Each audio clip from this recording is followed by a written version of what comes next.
Hello again, and thank you for tuning in. This is your first sample question on the Canadian Experience class. So remember that doing these sample questions really helps you because it's going to take all of that information and knowledge about immigration that you know and put it into scenarios that you might encounter on the full skills exam. Now this scenario here is with Anita, and we're going to look at some of those themes we talked about in the previous lesson, especially in terms of time and role in order to meet the experience requirements of the Canadian Experience class.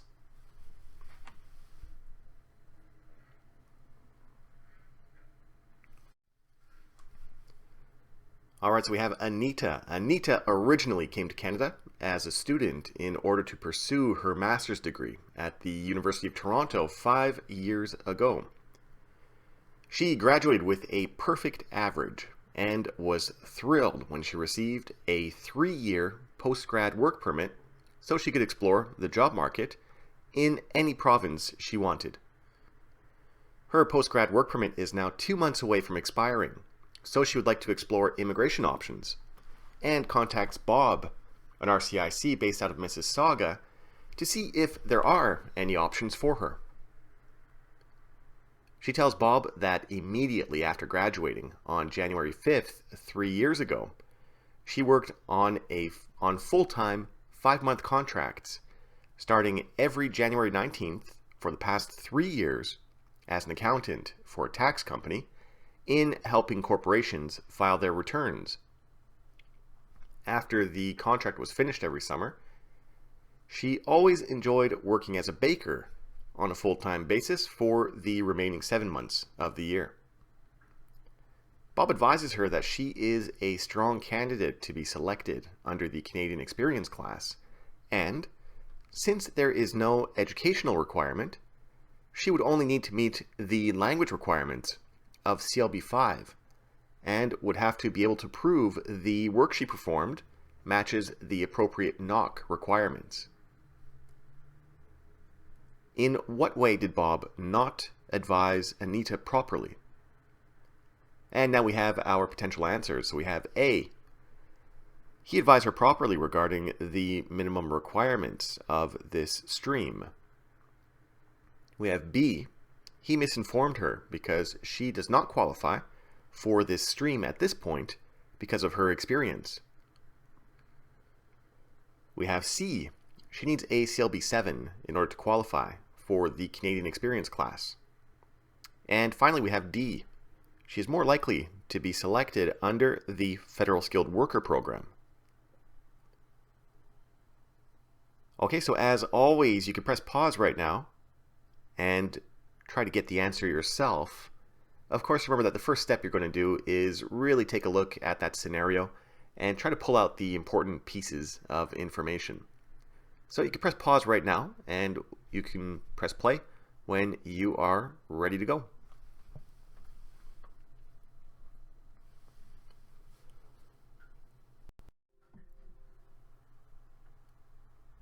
Now I hope these important pieces of information jumped out at you. So we have when she came to Canada and basically what she was doing while she was in Canada. So we have her graduating, receiving that post-grad work permit. We can again see that her post-grad work permit is about to expire, and her intent, so she wants to explore some immigration options. Then you can see that we have her work experience in Canada. Remember what we talked about in the lesson you saw, and that is that experience is incredibly important to thoroughly understand for all of these topics. So for the Federal Skilled Trades, Federal Skilled Worker, Canadian Experience class, these are all really important topics to know for your exam. And of course, understanding the experience requirements, especially in terms of time and role, is essential in answering these questions. So we can see a big hint about her work experience over there. Then we have Bob, the RCIC, so he tells her that she would be a good candidate for the Canadian Experience class, and then gives some information about that.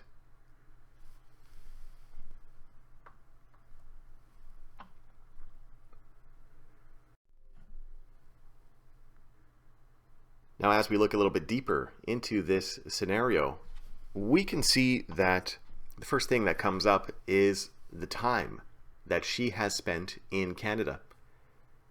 So we can see that she came to Canada 5 years ago as a student, and she graduated, then received a 3-year postgrad work permit, which is just about to expire. So when we take a look at that, we could see that she spent 2 years as a student in a program and has been on a postgrad work permit for 34 months now. The important part, of course, in answering any question with regard to which category she would immigrate under, so in this case it could be the Canadian Experience Class, Federal Skilled Trades Program, Federal Skilled Worker Program, is to see what she actually did in those 34 months.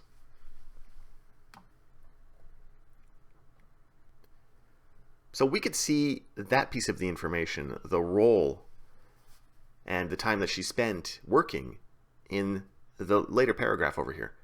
So we can see that she spent, she worked full-time on 5-month contracts as an accountant every year for the past 3 years.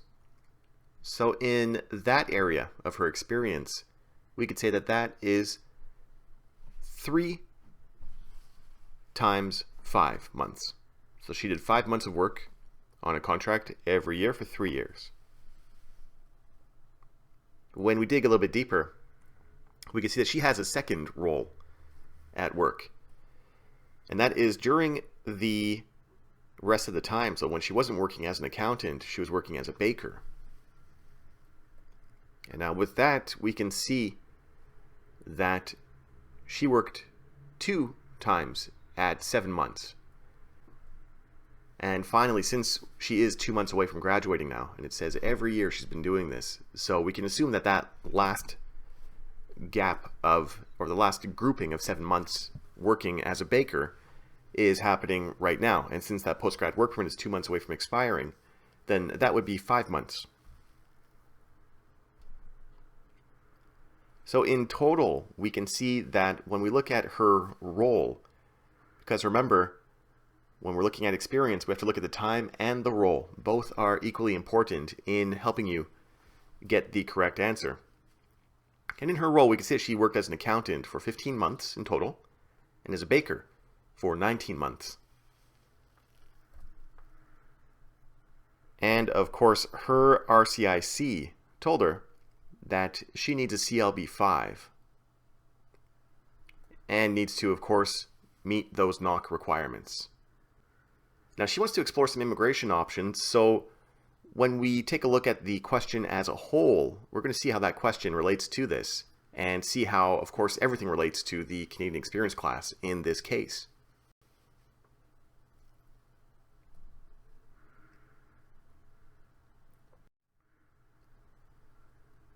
So when we come back to the scenario over here, we can see this, and I know this is a pretty big scenario, but hopefully by going through that process we just looked at, it's going to be simplified for you. And now we'll take a look at the answers and hopefully get the correct answer.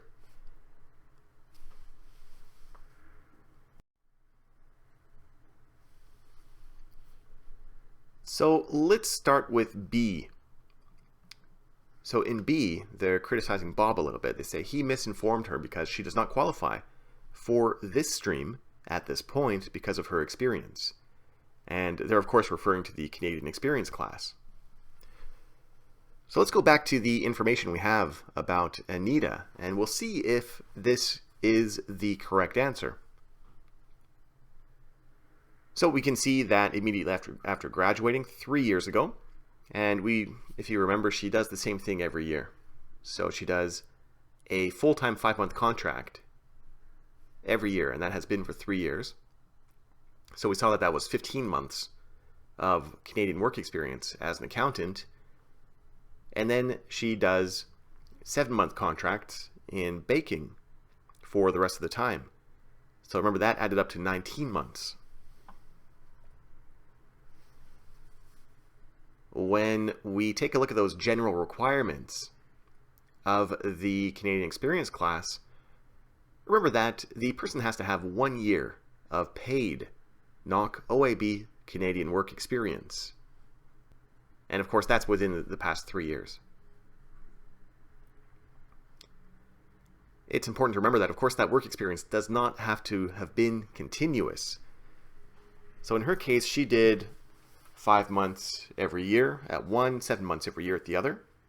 And under the Canadian Experience class, that's not a problem at all. That work has to have been authorized.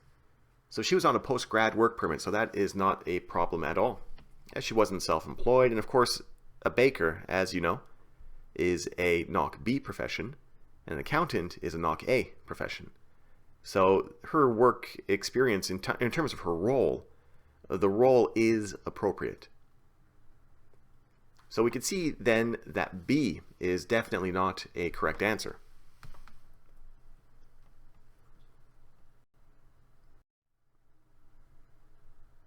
All right, so B is definitely incorrect. And this is going to help us, just through that analysis we did of B, this is going to help us in deciding if the other options are correct or incorrect as well.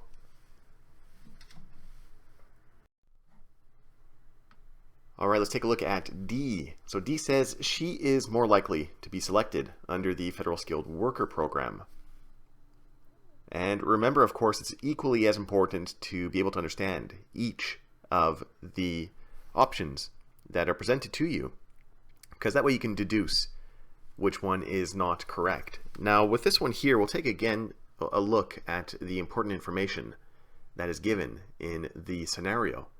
And when we compare this to the requirements of the Federal Skilled Worker Program, and of course, remember you have a thorough lesson on this right after this, if you haven't gone through it already. Those requirements are that the person needs to have a CLB-7, a credential. This is the key. So remember before we talked about how important it is to understand experience in terms of time and role in order to answer questions that could potentially be on your exam. And this is a perfect example of this. In the Federal Skilled Worker Program, it's different from the Federal Skilled Trades Program and the Canadian Experience class because in this one, a person needs to have 1 year of continuous full-time work experience in the past 10 years. So with this, we know that she does not have 1 year of continuous full-time work experience because nothing's mentioned in the scenario. And her work experience in the scenario is only mentioned as the 3 times 5 months, the 2 times 7 months, and that extra 5 months. So that definitely shows us that this is not the correct answer.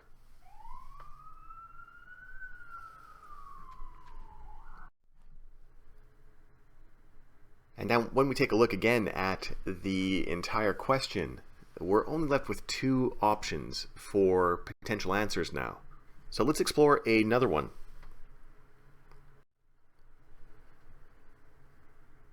And the option we are looking at now is C.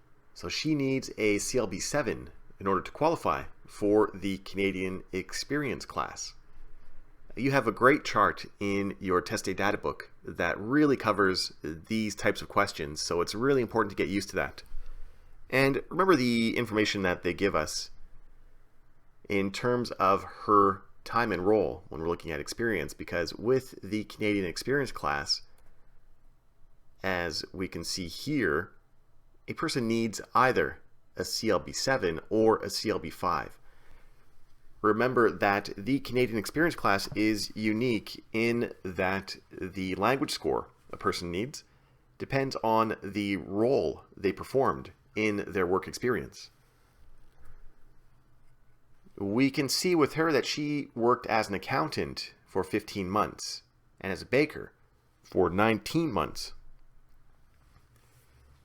As you know, an accountant is a NOC A position and a baker is a NOC B position.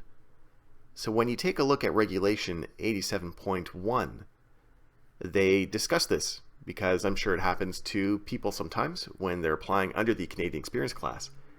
They work in quite a few areas and quite a few roles. The rule with this one is that if a person has 2 roles or several roles, whichever role they spent the more time in is the one that counts and is the one that they have to meet the language requirements for. So in this case here, remember, she worked as an accountant for 15 months, which is at NOC A position, and as a baker for 19 months, which is a NOC B position. As she has more time in the position working as a baker, she would have to receive a CLB 5 in her language score. So that really shows us that C is not the correct answer either.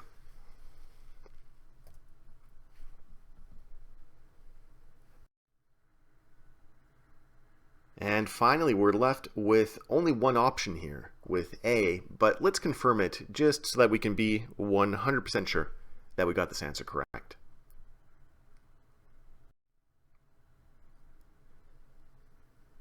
Okay, so when we're looking at Bob's advice, he told her that under the Canadian Experience class, there is no educational requirement. She needs a CLB 5, and to prove that the work she performed matches the appropriate NOC requirements. We could see that, yes, when a person works in a NOC OA position, just as we saw before, they need a CLB 7. And if a person works in a NOC B position, they need a CLB 5. As we saw when we answered the previous option, which was C, we saw that she spent more time in a NOC B position, so she needs a CLB 5.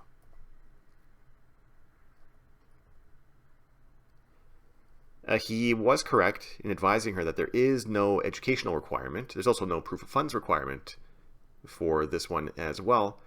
But remember that that is talking about the minimum requirements. When a person goes to the CRS points, if they have more education, more language, etc., it gives them more points and most likely a better chance of receiving an ITA under the cutoff. And that 1 year of paid NOC OAB Canadian work experience, we can see that she definitely meets that requirement as well.